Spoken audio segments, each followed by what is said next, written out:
Rritet frikshëm përdorimi i drogës në Shqipëri.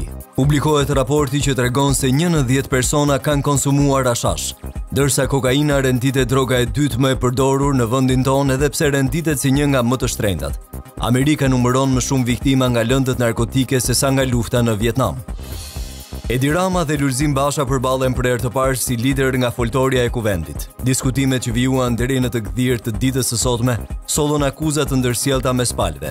Ndërkohë PD dhe LSI nënshkruajnë marrëveshjen për opozitën në komisionet parlamentare.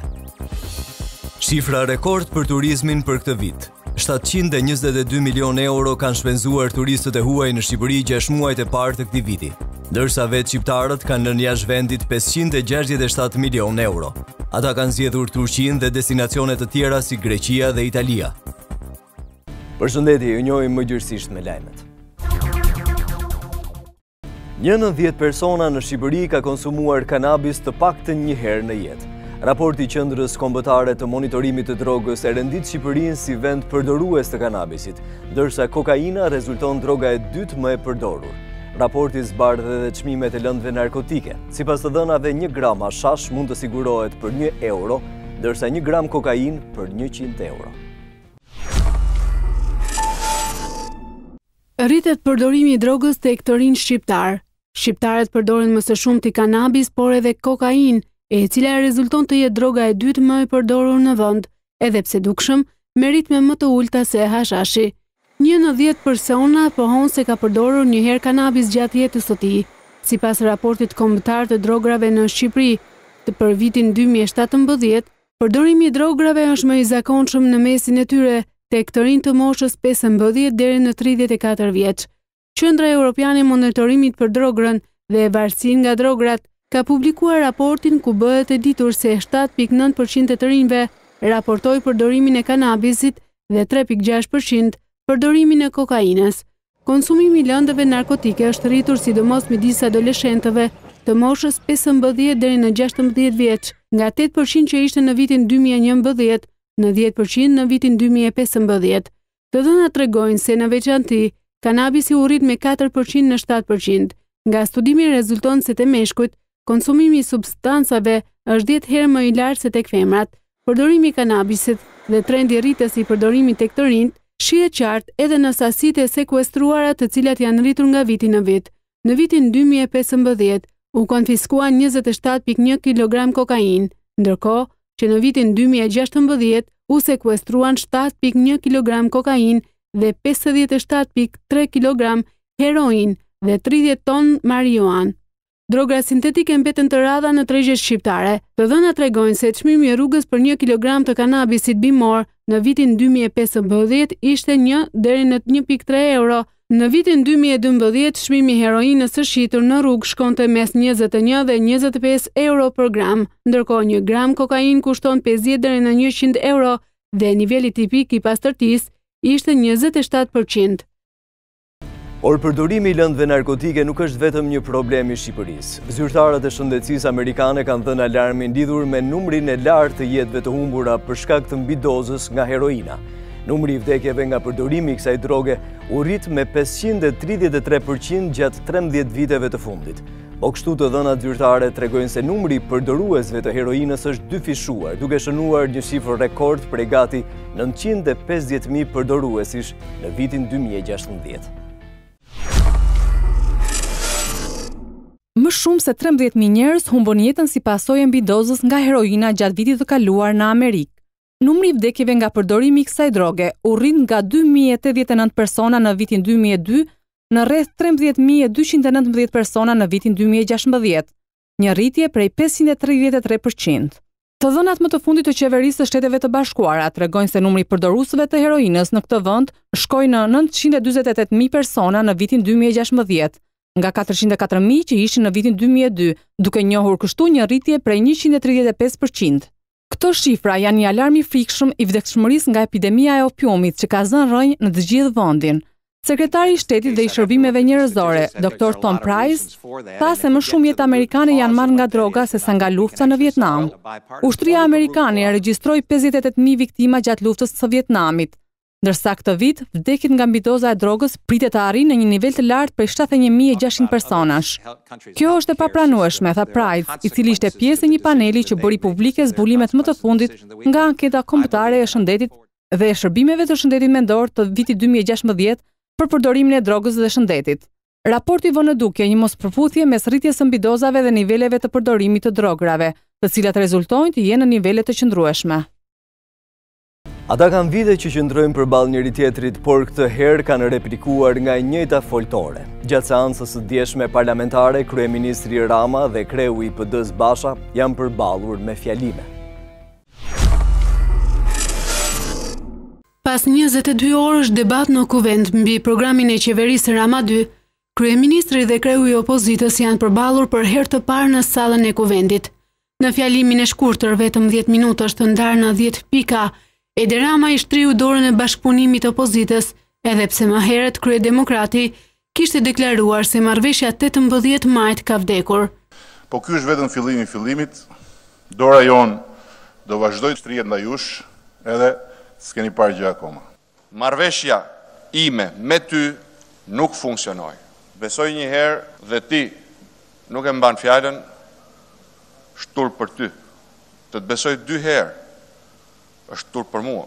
Edi Rama foli për herë të parë edhe për rrjedhjen e votave të demokratëve gjatë procesit të zgjedhjes së kryeparlamentarit Gramoz Ruçi.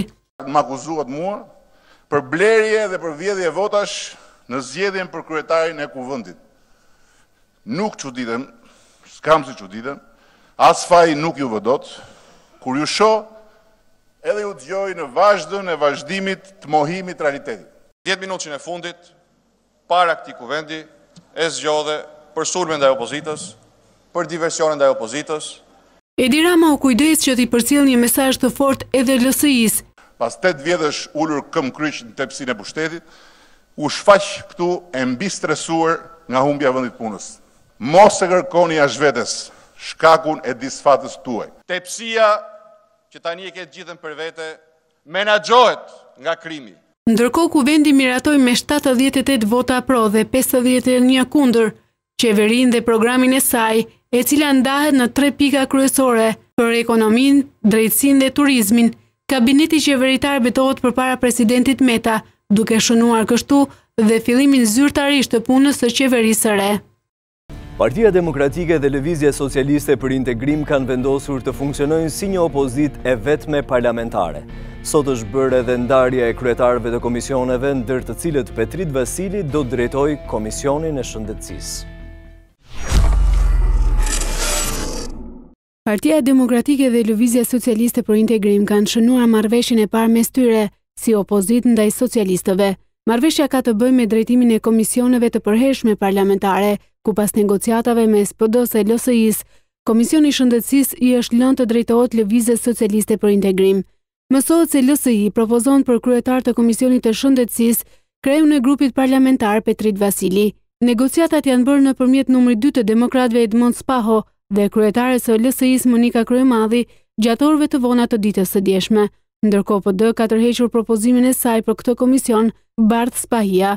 Ky është sinjali i parë i fortë i bashkëpunimit mes 2 partive të mëdha në opozitë, ndërkohë që mbetet për të parë nëse kjo marrëveshje do të vijojë edhe për çështje të tjera. Sa kaq, demokratët do të kenë kryesimin e 2 komisioneve të përhershme parlamentare, ai i medias që do drejtohet nga Albana Vokshi dhe Komisioni i Integrimit nga Gens Pollo, ndërkohë socialistët do të kenë drejtimin e 5 komisioneve të përhershme parlamentare. Përveç politikës tradicionale, një garë të edhshme ka edhe në politikën e rrjeteve sociale, dhe seanca parlamentare një ditë më parë tregon më së miri këtë me ndjekësit dhe pëlqimet e shumta që kanë marrë në Facebook. Si asnjëherë më parë, betejë e parlamentit është zhvilluar edhe në rrjetet sociale.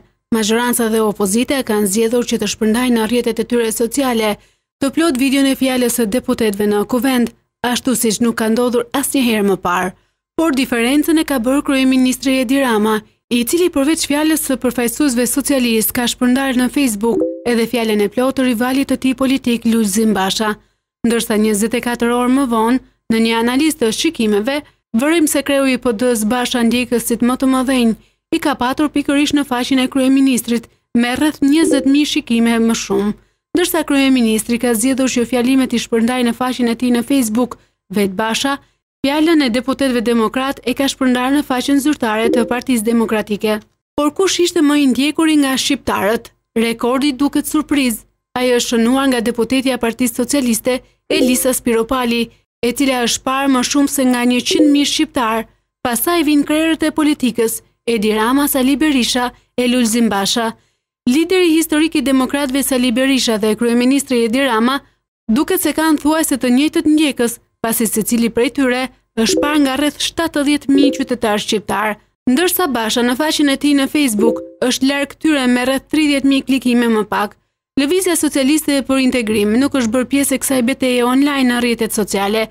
Kryetarja Monika Kryemadhi ka shpërndarë vetëm fjalën e saj të mbajtur në kuvent në Facebook, e po të njëjtën gjë kanë bërë edhe deputetët e LSI-s, të cilët kanë shpërndarë fjalën e plot pikërisht në rrjetet e tyre sociale. 722 milion euro kanë shpenzuar turistët e huaj në Shqipëri 6 muajt e parë të këtij viti, ndërsa vetë shqiptarët kanë lënë jashtë vendit 567 milion euro. Lajme të mira nga turizmi. Këtë vit promovimi edhe nga ndërkombëtarët ka ndikuar pozitivisht në rritjen e numrit të turistëve në vendin tonë, por edhe në gjenerimin e të ardhurave. Banka e Shqipërisë raporton se bilanci neto i të ardhurave nga turizmi në 6 muajt e parë të këtij viti rezulton 156 milionë euro, që mund të konsiderohet si një nivel rekord në 2 dekadat e fundit. E bilanci neto, nëse ndahet se sa para kanë lënë pushuesit në Shqipëri dhe sa ata që shkuan jashtë, rezulton se më shumë para kanë hyrë se sa kanë dalë. Përkatësisht, për 6 muajt e parë të vitit, tuajt shpenzuan 722 milionë euro, ndërsa shqiptarët jashtë lanë 567 milionë euro. Ndaj duhet të gëzohemi edhe për faktin se deri në vitin 2014, ky bilanc ishte negativ, pasi shqiptarët harxhonin jashtë vendit të tyre më shumë se sa tuajt në Shqipëri.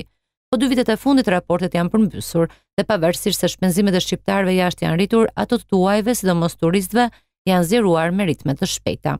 Sipas Bankës të Shqipërisë, gjatë 3 mujorit të dytë të vitit 2017, pjesa më e madhe parave janë grumbulluar nga shërbimi i udhëtimit, që i ka siguruar ekonomisë vendese rreth 421 milionë euro, por edhe nga rritja e numrit të vizitorëve tuaj në vend me rreth 10%. Pasi ka patur ndikim këtë vit dhe risia e sezonit, ofrimi nga ana e hoteleve të paketave të plota.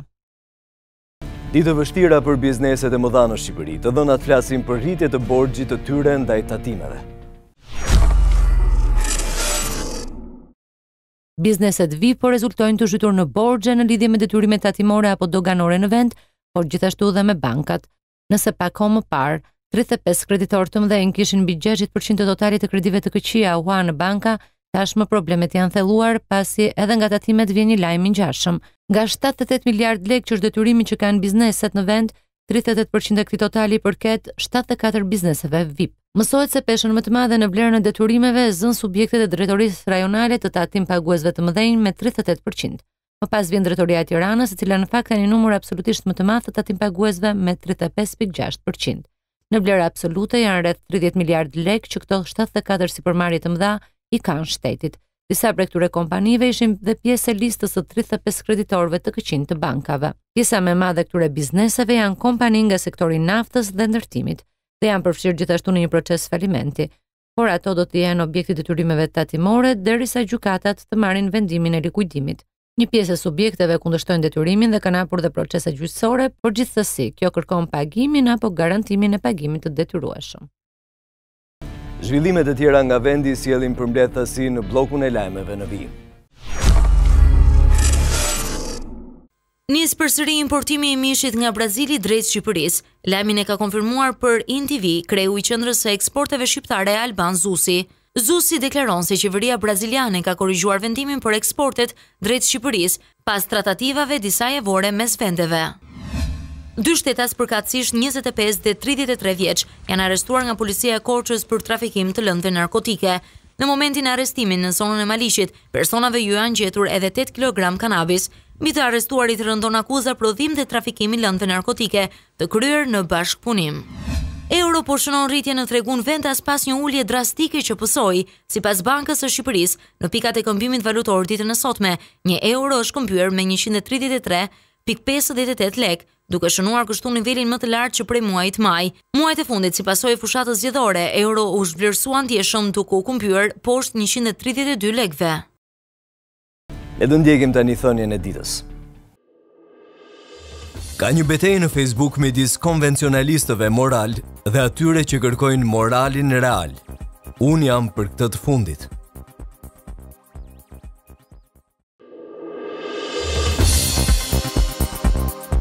Jo zgjerim të BE-s deri në vitin 2019, kreu i komisionit pret shpresat e shteteve aspirante. Kina krijon shiun artificial, përpiqet të përballojë thatësirën e madhe dhe dëmet në bujqësi. Media serbe shpërson akuzat ndaj kryeministrit Zoran Zaev duke e konsideruar atë si një mercenar të shqiptarëve. Sipas Informer, Zaev bashkëpunon ngushtë me mafian famkeqe shqiptare dhe mbështetet nga shërbimet sekrete amerikane. Media serbe shkruan se Zaev është rrethuar me të paktën 6 kriminal të rrezikshëm, bos të drogës, të cilët sipas saj financuan me $10 milion fushatën e LSDM-s. Incidenti diplomatik mes Maqedonisë dhe Serbisë pas tërheqjes së zyrtarëve serb nga Shkupi është pasuar me sulme të ashpra ndaj kreut të qeverisë Zoran Zaev. Pas akuzave të qeverisë serbe se Maqedonia i kishte përgjuar, mediat kanë akuzuar Zaevin si mercenar të shqiptarëve të lidhur me mafian famkeqe. Mercenari shqiptar Zoran Zaev, i cili ndër të tjera mbështetet nga elementet mashtruese të CIA-s, i ngjitur kohët e fundit në postin e kryeministrit të Maqedonisë, është rrethuar me mafian famkeqe shqiptare që kontrollon tregun ilegal të drogës dhe armëve. Zaev, përmes këtyre njerëzve mban kontakte me agjendat e CIA-s dhe punon në mënyrë aktive për të shkaktuar kaos në Ballkan, shkruan media serbe Informer. Duket se serbët kanë përforcuar akuzat e ashpra kundër kreut të qeverisë së Maqedonisë, Zoran Zaev, duke etiketuar atë si njeri që rrethohet dhe mbështetet nga kriminalet më të rrezikshëm. Sipas mediave serbe, kreu i kabinetit Maqedonas është i lidhur me mafian shqiptare, por sipas tyre ai ka gjetur edhe mbështetjen e bosëve amerikan të drogës. Informatori përmend burime brenda shërbimit sekret rus, duke thënë se Zaev rrethohet me të paktën 6 kriminal të rrezikshëm. Të gjithë kanë dosje të shumta penale të dënuar për krimet më të rënda që kanë të bëjnë me trafikun e lëndëve narkotike dhe armëve, ekstremizmin dhe vehabizmin në Kosovë. Zaev personalisht mori të paktën $10 milion nga mafia shqiptare duke e përdorur si rishfet tek votuesit, akuzon media serbe. Bashkimi Evropian nuk do të ketë zgjerim deri në 2019. Me këtë deklarat Juncker zbeu shpresat e shumë shteteve mes të cilëve edhe tonit për një antarësim të mundshëm në familjen evropiane.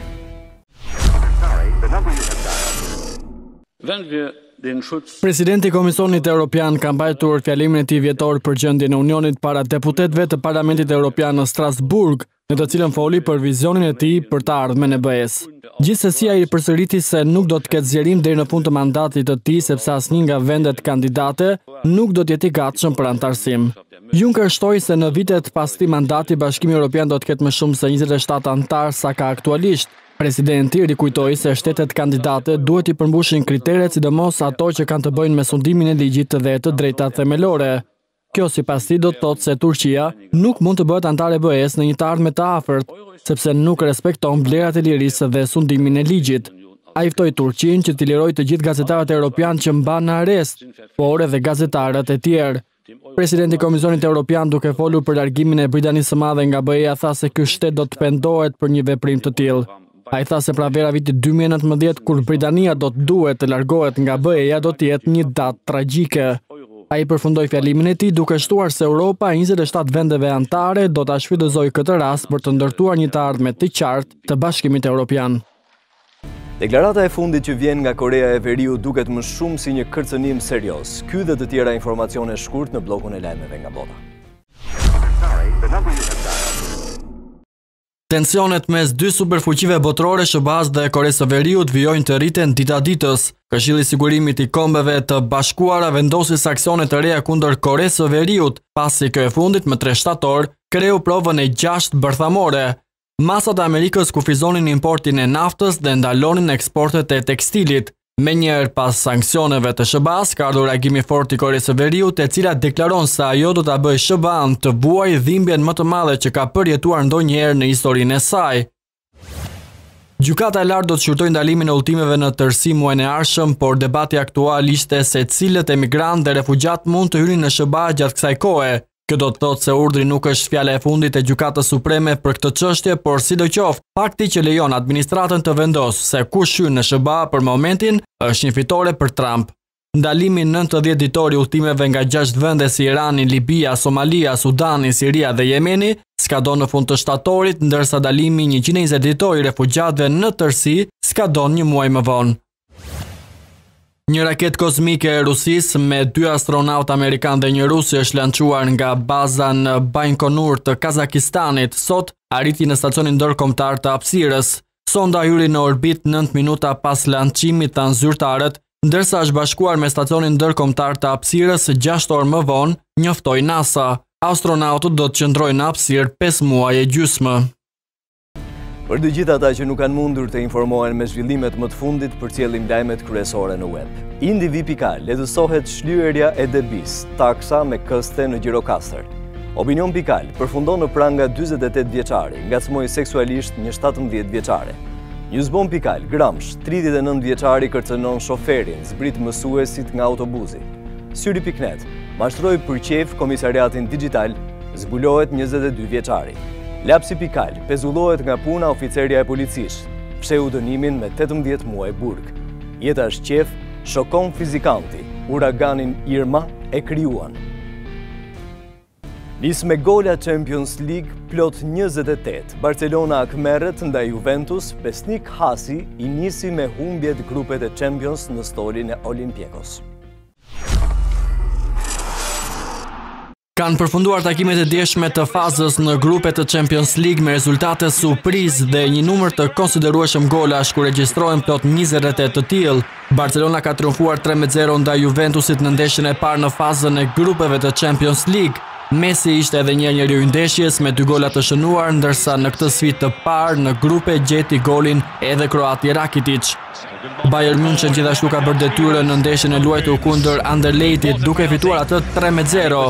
CSKA e Moskës ka bërë surprizën kundër Benficës në transfer duke përmbysur rezultatin në shifrat 1-2. Paris Saint-Germain e frikshme në fushën e lojës me 5 gola të shënuar në transfer kundër Celticut. Shënuan nyjet e skuadrës me dopje të Cavanit dhe debutim me gol të Mbappé dhe Neymar. Chelsea, specialiste e grupeve, kanë poshtur Karabakun e ansja gollit me goleat 6-0. Gjithashtu edhe skuadra e Gjakës, Bazeli unë poshtë në transfer ndaj Manchester United me shifra 3-0. Besnikasi nisi me humbje grupet e Champions në stolin e Olympiakos, teksa skuadra greke unë poshtë 2-3 në Athin nga Sportingu. Ndërkohë Roma dhe Atletico Madrid ndan nga një pikë në ndeshjen e zhvilluar në Olimpico, e cila u mbyll pa gola. Mund të ketë shumë skeptik në lidhje me ndikimin e martesës në jetën e njerëzve, por së fundmi është publikuar një studim që pohon se pasja e partnerëve të zgjat jetën. Nëse sapo keni nisur një histori dashurie, apo keni vite që gjendeni në një të tillë, të martuar apo fejuar, s'ka rëndësi. Lumturia do ndikojë pozitivisht në jetën dhe shëndetin tuaj. Në një studim të Universitetit të Colorados, ka rezultuar se të pasurit një partneri në jetën tuaj do t'ju bëjë më të shëndetshëm dhe do jetoni më gjatë. Ku lumtuesit ka renditur disa benefite që ka në shëndetin ton, një histori e lumtur dashurie. Sipas tyre, shumë çifte pas martese fillojnë shtonkile, pasi ndjehen rehat me veten e tyre dhe nuk shqetësohen më për shumë gjëra. Megjithatë, mos u shqetësoni, pasi nëse do ndërmerrni një vendim që të dobësoheni, keni 70% mundësi më shumë se beqarët të arrini masën që doni. Në shumë vende të botës rekomandohet që gjatë lindjes femra duhet të ketë pranë bashortin e saj, pasi prania e tij sipas shkencëtarëve do bëjë që ritmet e zemrës dhe të frymarrjes mes partnerëve të sinkronizohet dhe dhimbja e gruas të paksohet. Nëse keni një marrëdhënie disa vjeçare dhe të lumtur, përgatituni që do jetoni gjatë, edhe do keni më pak risk për të prekur nga sëmundjet kardiovaskulare, depresioni dhe diabeti. Sipas lumtuesve David dhe John, një lidhje e shëndetshme i bën gratë të kenë një mendje të shëndosh dhe meshkujt një shëndet të mirë fizik. Çiftet që kanë bashkëpunim dhe mirëkuptim midis tyre kanë mundësinë të marrin vendime më të mira sesa çiftet që kanë konflikte, pasi siç i thon, dy mendje janë më mirë se një. Hapësira e madhe ka shtyrë Kinën të shkojë një hap më tej me teknologjinë. Kina teston shiun artificial. Pritet t'ju vinë në ndihmë të mbjellave. Ngroja globale është një nga fenomenet me të cilët po përballet i gjithë planeti, fenomeni i cili po mendohet se do të sjellë edhe fundin e botës. po para se të arrijmë tek fundi, ngroja globale po shkakton dëme të ndryshme në shumë shtete. Një ndër to është edhe Kina, e cila po përballet me një thatësirë serioze dekadat e fundit. Kina është një nga mbretërit për prodhimin e grurit dhe orizit, dy bimë të cilat kërkojnë sasi të mëdha ujë për të rritur. E nëse këto dy bimë do të thaheshin, kjo do të sillte pasoja të rënda në ekonomi. Nxitur nga kjo, disa shkencëtar të Kinës kanë arritur të krijojnë një shi artificial. Ky shi do të stimulohet nga një teknologji e veçantë që quhet inseminimi i reve, por a do të funksionojë? Udhëheqësi i këtij projekti sqaron se nëpërmjet lëshimit mbi re të disa raketave të cilat do të lëshojnë akull të thatë dhe një lloj të veçantë ionidi, do të provokojnë rreshjet e shiut. E këto rreshje do të bien në një territor dyer më të madh se territori i Francës, duke shpëtuar kështu bizneset e tyre. Në këtë mënyrë kinezët do të kenë shi ku dhe kur të duan. Tani ajo çka u mbetet është të shpikin një tjetër teknik për të bërë dimrin verë. Të aplikosh për një vend pune mund të jetë një përvojë shumë stresuese për një pjesë të madhe njerëzish, por nëse dëshiron vërtet ta fitoni atë vend pune, janë disa këshilla të cilat duhet i merrni parasysh.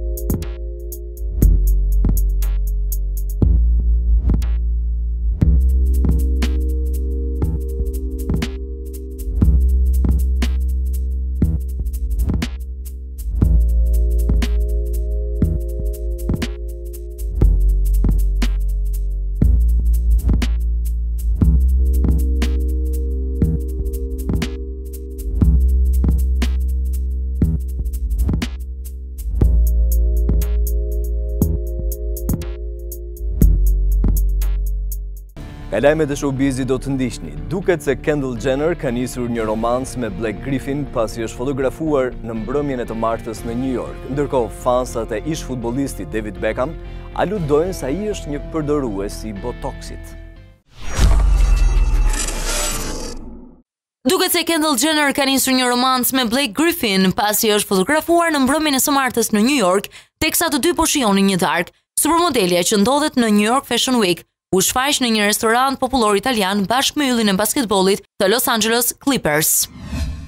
Futbollisti britanik 42 vjeçar me famë botërore David Beckham është kritikuar nga fansat në rrjetet sociale pas një postimi që bëri mbrëmjen e dieshme në Instagram. Ishte një fans ajo që komentoi në foton e tij duke shkruar se botoksi duket mirë tek David. Kaq ka mjaftuar që fansat e futbollistit të aludojnë se ai është një përdorues i botoksit. Carolina Herrera luan me ngjyrat në koleksionin e saj të larmishëm pranver 2018. Stilistja e famshme që ka veshur 5 zonjat e para, u qëndroi besnike siluetave femërore plot sharm dhe elegancë, duke i gërshetuar me gama të buta të së kuqes, të verdhës, bojqellit e së gjelbërës. Veterania e modës e quajti koleksionin e saj të fundit një buqet kremtuese ngjyrash. Lamborghini prezanton modelin e ri Aventador S Roadster. Ndiqni videon virale.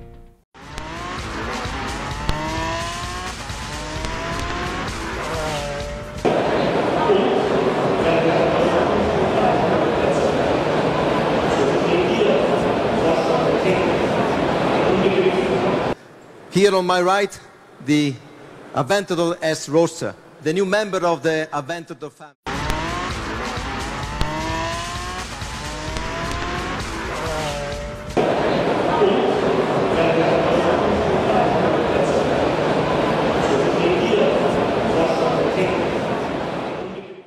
Rebelimi i natyrës vjon në SBA. Kësaj here është San Francisco që ka përjetuar shkarkesa të mëdha rrufesh, duke pasur një qiell ndriçues për orë të tëra.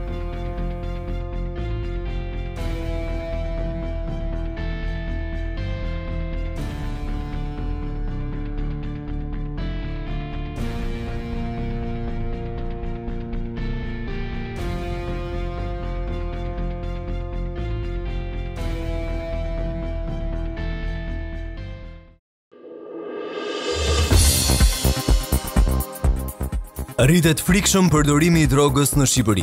Publikohet raporti që tregon se 1 në 10 persona kanë konsumuar hashash, ndërsa kokaina renditet droga e dytë më e përdorur në vendin tonë edhe pse renditet si një nga më të shtrenjtat.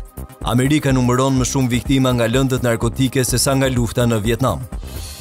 Edi Rama dhe Lulzim Basha përballen për herë të parë si lider nga foltoria e kuvendit. Diskutimet që vijuan deri në të gdhirë të ditës së sotme sollën akuzat të ndërsjellta mes palëve, ndërkohë PD dhe LSI nënshkruajnë marrëveshjen për opozitën në komisionet parlamentare. Shifra rekord për turizmin për këtë vit. 722 milion euro kanë shpenzuar turistët e huaj në Shqipëri 6 muajt e parë të këtij viti, ndërsa vetë shqiptarët kanë lënë jashtë vendit 567 milion euro. Ata kanë zgjedhur Turqinë dhe destinacione të tjera si Greqia dhe Italia. Ju sa po keni ndjekur News në INTV, për më shumë na vizitoni në intv.al. Ne bashkë do të rishihemi.